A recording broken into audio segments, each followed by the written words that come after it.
Jhansi smart city नाम पर करोड़ों के भ्रष्टाचार का आरोप लगाकर कांग्रेसी मंडलायुक्त कार्यालय पहुंचे, जहां उन्होंने एक एफआईआर दर्ज कराने की मांग को लेकर ज्ञापन सौंपा है। साथ ही चेतावनी दी गई है कि यदि कार्रवाई नहीं हुई तो 5 जनवरी से क्रमिक अनशन किया जाएगा।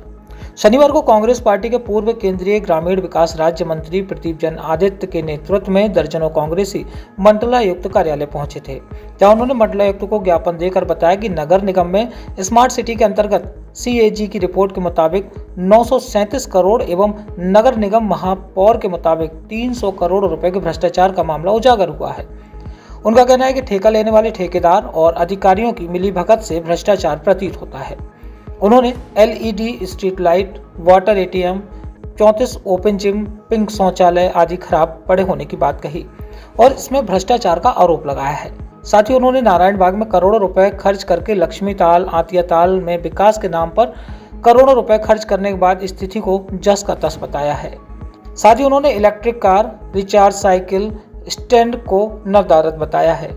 उन्होंने बताया कि सारी योजनाएं अनुपयोगी हैं। उन्होंने चेतावनी देते हुए कहा कि पूरे प्रकरण में निष्पक्ष जांच कर FIR दर्ज कराई जाए, अन्यथा 5 जनवरी को अनशन शुरू किया जाएगा। हम लोगों ने कमिश्नर साहब को, माननीय मंत्री जी और कांग्रेसियों ने ज्ञापन दिया है। नगर निगम के अंदर जो लगातार घोटाले हो रहे हैं उसके हम लोगों का अगर आरोप लगाते हैं तो हो सकता है कि जनता या ये कहे कि भाई विरोधी है इसलिए आरोप लगा, लेकिन सत्ता पक्ष के मेयर, भारतीय जनता पार्टी के मेयर ने खुद स्वीकार किया है कि नगर निगम के अंदर 300 करोड़ का घोटाला हुआ है। घोटाला तो और बड़ा है और लगातार आप देख रहे हैं कि जिस तरह से झांसी की जनता का पैसा, टैक्स का पैसा किस तरह से अनाप शनाप तरीके से खर्च किया जा रहा है। ये जानबूझ के पूरा भ्रष्ट, नगर निगम पूरा भ्रष्ट है। उसमें अधिकारी शामिल हैं और सब बोर्ड पूरा शामिल है। 1-2% हमारे पार्षद भाई अगर उसमें शामिल नहीं है तो बेचारों उनकी कोई सुनता नहीं है। आप ये बताइए कि पार्षदों के ऊपर FIR दर्ज हो रही है, उनके खिलाफ कार्रवाई है। अगर वो आवाज उठाते हैं तो उनके खिलाफ FIR होती है, उनको जो पीड़ित किया जाता है। तो ये आज का हम लोग ज्ञापन देने आए कि हमारा घोटाला जो हुआ है वो उजागर होना चाहिए। बुंदेलखंड की हृदय स्थली झांसी में भ्रष्टाचार का जबरदस्त प्रकोप है।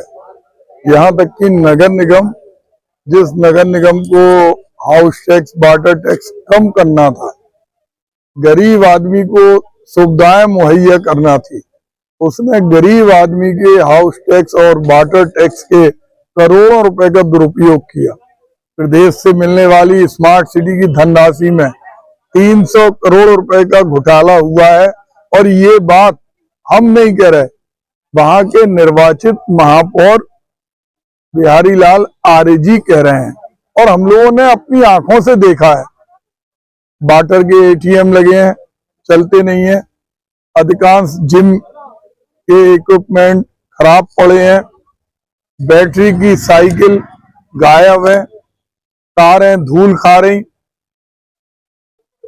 लक्ष्मी तालाब के अंदर जहां 40 करोड़ रुपए स्मार्ट सिटी से दिए गए, 5 जलकुंभी जमी है, कोई मोटर बोट नहीं चल रही है। वही आतिया तालाब का हाल है।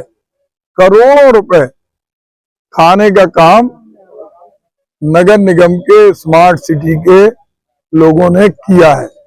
आज झांसी के अंदर कहीं भी अगर हम जाएं, चाहे वो लाइट हो, लाइट जलती है, बुझती है। 3 साल मेंटेनेंस के दाम पर लाइट का टेंडर दिया, LED लाखों रुपए की आई है और पसंदीदा ठेकेदारों को काम मिले उसके लिए चुनिंदा ठेकेदार लाभकृत हो। कंडीशन ऐसी डाली कि आम आदमी इसमें टेंडर नहीं डाल पाए।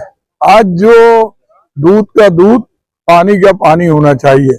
ऐसी कोई मद नहीं है जिस मद में पैसा नहीं खाया गया। नारायण बाग के अंदर जिस तरह से पूरे करोड़ों रुपए लगे हैं, उन करोड़ों रुपए लगने के बावजूद भी नारायण बाग में आज भी घूमने वाले एक एक पर्यटक को समस्या का सामना करना पड़ता है। वो पैसे कहाँ गए? और खासतौर से जब उनके जो झांसी का प्रथम नागरिक है, जिसके ऊपर नगर निगम की जिम्मेदारी है, जो भारतीय जनता पार्टी के चुनाव चिन्ह से चुनाव जीता, और उसके बाद उसकी आवाज भी नहीं सुनी जा रही, और उल्टा ये हो रहा है कि स्मार्ट सिटी के अधिकारी 1 करोड़ रुपए की मानहानि का दावा उनके ऊपर कर रहे हैं। तो ये क्या हो रहा है? जीरो टॉलरेंस वाली सरकार की बात हमारे योगी जी करते थे, आज उन्हें चाहिए सीएजी के अंदर भी आया, और एक एक चीज वो खुद झांसी आए और देखें कि इतने बड़े घोटाले के बावजूद घोटाले करने वाले आराम से घूम रहे हैं। लेकिन हम कांग्रेस के लोग चुप नहीं बैठेंगे। अगर इन पर एफआईआर नहीं हुई, कार्रवाई नहीं हुई, तो 5 तारीख से हम लोगों का आंदोलन एक व्यापक स्वरूप लेगा। जनता के साथ हम खड़े होंगे और इस भ्रष्टाचार के लिए लंबी लड़ाई लड़ेंगे। झांसी से राजू सिंह के साथ रवि परिहार की रिपोर्ट।